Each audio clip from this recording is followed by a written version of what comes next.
Individual written assignments. This course does require you to do a fair amount of writing.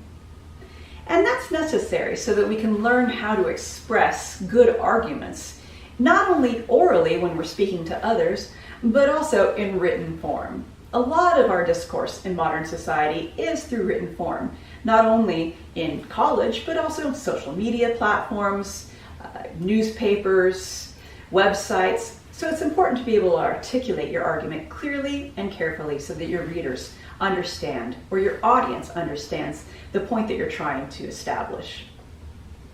In this class, the grade goal of C students are required to complete 2 written assignments satisfactorily. Grade goal B students are required to complete 3 written assignments and earn a satisfactory score.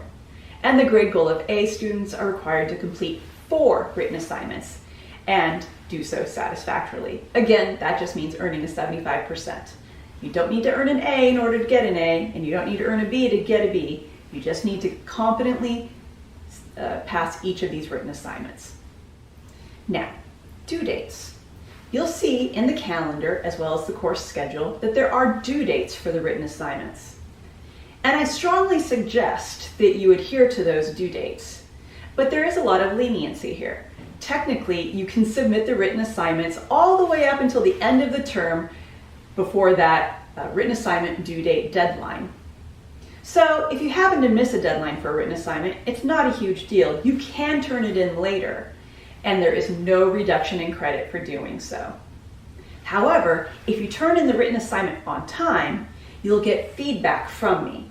And then you can resubmit the assignment before a deadline in order to get an increased grade if you didn't earn a satisfactory score on your first attempt. So it really is to your advantage to submit that written work on time.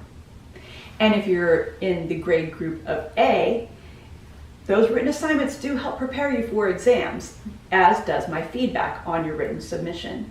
So it's to your advantage if you're in the grade group of A to submit that assignment on time as well for other reasons. But again, remember, if you can't do so, you can submit it late. I want to make sure that you have the opportunity to take it in, and I understand that sometimes life happens. But in submitting it late, you do not have an opportunity to resubmit the paper for additional credit. So if you end up not passing or earning a satisfactory grade, you're kind of stuck. So again, try to get those written assignments in on time. It's really important for a variety of reasons. But if you can't, there is leniency here. You can submit them at any point during the semester. There's also a rubric associated with each of the written assignments, so you have guidelines to help inform you of what you need to do on the assignment to earn the points that you want.